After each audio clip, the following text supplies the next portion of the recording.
Good morning to all of you. मैं सेल Bhushan sir परम प्राण बिहार में उम्मीद करता हूँ कि आप लोग बिल्कुल अच्छे होंगे, स्वस्थ होंगे, तंदुरुस्त होंगे। मैं आप लोगों के बीच आज एंशिएंट हिस्ट्री का पार्ट 2 लेकर आया हूँ। इसके पहले वाले पार्ट ऑलरेडी अपलोड कर चुका हूँ। इसके अतिरिक्त बहुत से सारे लगभग 50-50 के करीब में वीडियो मेरा मॉडर्न हिस्ट्री और मेडिवल हिस्ट्री का भी पढ़ा हुआ है, उसे भी जाकर आप देख सकते हैं। उसके अतिरिक्त बहुत से सारे फिजिक्स, केमिस्ट्री, बायोलॉजी और मैथ का वीडियो पड़ा हुआ है यूट्यूब के इस चैनल पे। और साथ ही साथ सेम चैनल के नाम से फेसबुक पेज पर भी आप जाकर देख सकते हैं, उसे भी जाकर फॉलो कर सकते हैं। वहाँ पर भी सेम वीडियो वहाँ पर पड़ा हुआ है, क्योंकि ये मेरे जितने भी वीडियो है भारत के हर एक प्रतियोगी परीक्षाओं के साथ साथ हर एक बोर्ड के दृष्टिकोण से मस्ट इम्पोर्टेंट है।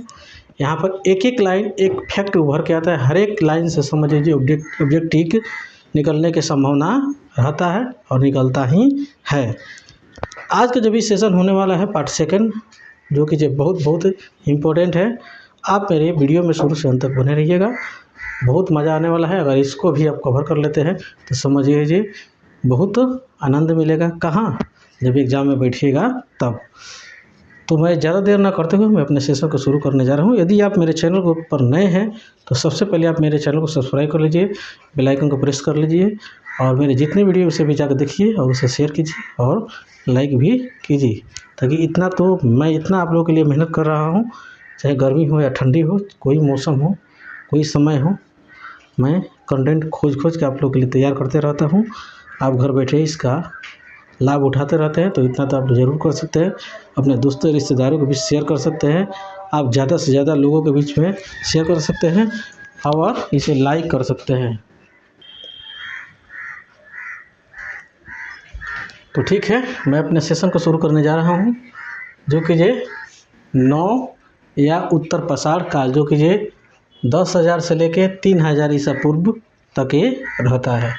इस काल के बारे में सबसे पहले जो जानकारी प्राप्त की है, जिनका नाम है जॉन लुबाक। इन्होंने 1865 ईस्वी में सबसे पहले 9 या उत्तर पाषाण काल के बारे में जानकारी प्राप्त की है। इस काल में मानव ने अस्थायी घर बना लिया, ठीक है। साथ ही कृषि तथा पशुपालन भी शुरू कर दिया।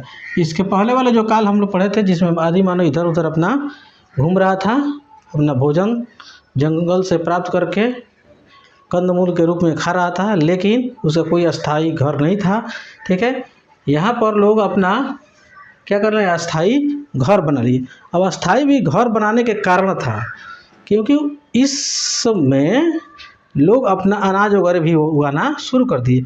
अब बताइए, जाहिर से बात है, अगर 10 किलो 20 किलो चाहे 50 किलो 1 क्विंटल 10 क्विंटल अगर अनाज हो जाता है तो लोग सिर पर कहाँ पर लेके जाके घूमते रहेंगे, ठीक है। इसीलिए मजबूरी था कि कहीं ना कहीं अस्थाई घर बनाएं और वहाँ पर भी रखें और खुद को रहें, ठीक है। लेकिन इसके पहले वाला जो आदि मानव था, वो जानवरों की भांति अपना इधर उधर घूम रहा है, दिन के प्रतिदिन अपना भोजन का तलाश किया, खाया पिया, अपना रहते बना, ठीक है। इस काल में मानव ने पहिया तथा मन का, ठीक है, यानी घाड़ा का खोज कर दिया, ठीक है। कर्नाटक के मैसूर, कहाँ पे? कर्नाटक में एक मैसूर जो जगह है, इसके पास संगनकल्लू नामक 9 पाषाण कालीन पुरास्थल से क्या मिलता है? राख के टीला मिलता है। क्या मिलता है? राख के टीला, यानी राख के ढेर मिलता है, ठीक है, प्राप्त हुआ। पशुपालन का साक्ष्य भारत में आदमगढ़ तथा बागौर से प्राप्त हुआ, ठीक है। तो ये सब लाइनें, एक एक लाइन जो कि फैक्ट के रूप में निकलता है, हर एक लाइन से ऑब्जेक्टिव या सब्जेक्टिव बन सकता है, आप लोग को ध्यान देना पड़ेगा। मानव द्वारा पाला गया सबसे पहला जो पशु था, जिस पशु का नाम क्या था? कुत्ता। क्या नाम था? कुत्ता था, ठीक है। कुछ 3 ठो काल जो था, जो सबसे पहले जो हम लोग इतिहास जो शुरू किए 3 कालों में बांटा गया था। उस काल को, जो पाषाण काल को 3 भागों में बांटा गया, उस काल में बहुत से सारे वर्ड का इस्तेमाल हम लोग किए हैं। उस वर्ड का, उस लेटर का, उस शब्द का क्या अर्थ होता है हम लोग इसमें जानेंगे, ठीक है। एक है मेहरगढ़। क्या है? मेहरगढ़। यह पाकिस्तान के बलूचिस्तान में स्थित है। कहाँ है? मेहरगढ़ जो है ये पाकिस्तान जो जगह है जो पहले भारत में ही हुआ करता था। ठीक है, पहले भारत में ही शामिल था लेकिन बाद में उसको बांट दिया गया। ठीक है, अब को जानकारी अगर नहीं होगा तो आप जाकर मॉडर्न हिस्ट्री के पार्ट में हमने ऑलरेडी अपलोड कर चुके हैं। इसको कैसे बांटा गया है, क्यों बांटा गया, उस पाकिस्तान और इंडिया के बीच में जो क्या रेखा है, उस रेखा के क्या नाम है, कौन अंग्रेज उसको बांटा था, वो सब डिटेल्स आप लोग को उसमें पढ़ा हुआ है, उसे आप जाकर देख सकते हैं।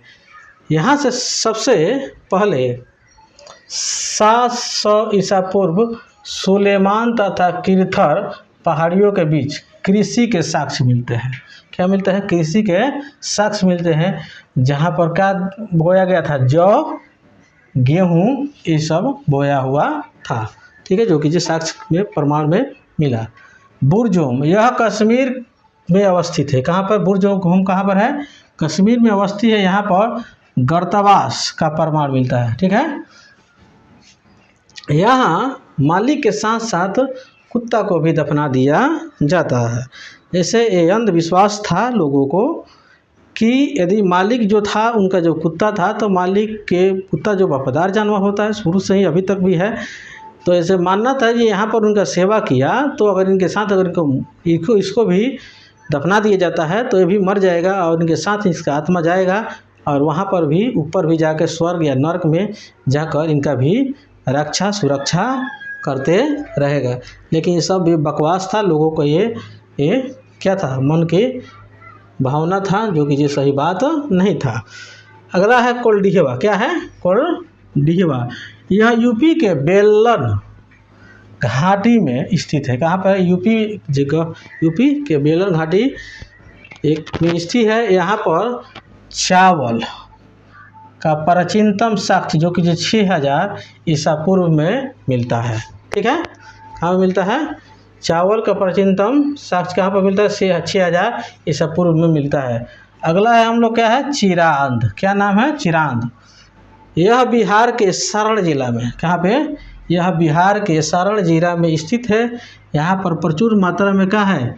हड्डी का उपकरण मिलता है। क्या चीज़ का? हड्डी का उस समय हथियार वगैरह मनुष्य बनाता था, उसी हथियार से क्या करता था? शिकार करता था, जानवरों को मार करके खाता था। अपना रक्षा भी उसी हड्डी के द्वारा करता था। कोई जानवर उसे मारने आता था तो उसी हड्डी से वो मार कर उसे भगाने में भी काम करता था। अगला है लहुरा देव। क्या है? लहुरा देव। यहाँ से सबसे नवीनतम प्राचीनतम चावल के साक्ष्य मिलता है, जो कि ये 9000 ईसा पूर्व से लेकर 7000 ईसा पूर्व तक प्राप्त होता है। ठीक है, ताम्र पाषाण काल कब है? ताम्र पाषाण काल। यह पाषाण काल का अंतिम समय था। क्या है? ताम्र पाषाण जो काल है, पाषाण काल के जो है अंतिम समय था। इसी समय तांबा के क्या हुआ था? खोज हुआ था, जिसके चलते इसका नाम ही पड़ गया ताम्र पाषाण काल। इस जब ताम्र यानी तांबा का जब खोज हुआ तो उस समय औद्योगिकीकरण क्या हो गया? का शुरुआत हुआ। औद्योगिकीकरण इसी के चलते क्या हुआ? विकास के रूप में उभर कर आता है। सिंधु सभ्यता में यह चीज़ भी देखने को मिलता है। अगला है हम लोग को, अब जैसे हम लोग पढ़े थे, इतिहास के 3 भागों में बांटा गया, जिसमें पहला भाग हम लोग को समाप्त होता है और दूसरा भाग हम लोग का होता है शुरू होता है। दूसरा भाग में है आध ऐतिहासिक काल। ठीक है, इस काल में मानव द्वारा लिखा गया लिपि को पढ़ा नहीं जा सकता था। इसके पहले वाला जो इतिहास के जो पार्ट जो था, जितने भी पार्ट था, उसमें मनुष्य लिखा ही नहीं कुछ।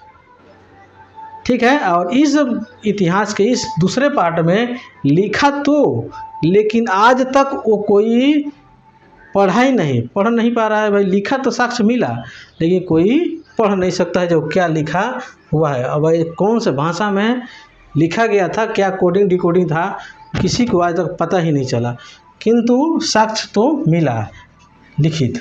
इस काल का जानकारी जो जिस स्रोत से प्राप्त होती है वो पुरातात्विक साक्ष्य ही है। ठीक है, इसमें सिंधु सभ्यता को रखते हैं। किस में रखते हैं? इस काल में किसको रखते हैं? सिंधु सभ्यता को रखते हैं। सिंधु सभ्यता अब हम लोग को शुरुआत होता है। यह सभ्यता कहाँ पर शुरू होता है? सिंधु घाटी के तट पर शुरू होता है, जिसके चलते इसका नाम क्या पड़ जाता है? सिंधु सभ्यता पड़ जाता है। ठीक है, इसलिए इसे सिंधु सभ्यता कहते हैं। इसका विकास 2500 ईसा पूर्व से 1700 ईसा पूर्व तक था। सिंधु सभ्यता जो का विकास 2500 ईसा पूर्व से लेकर 1700 ईसा पूर्व तक हुआ था। सिंधु सभ्यता का आकार कैसा था? त्रिभुज के जैसा था। कैसा था?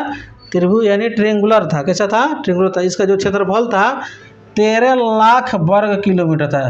सिंधु सभ्यता का क्षेत्रफल कितना था? 13 लाख वर्ग किलोमीटर तक क्या हुआ था? फैला हुआ था।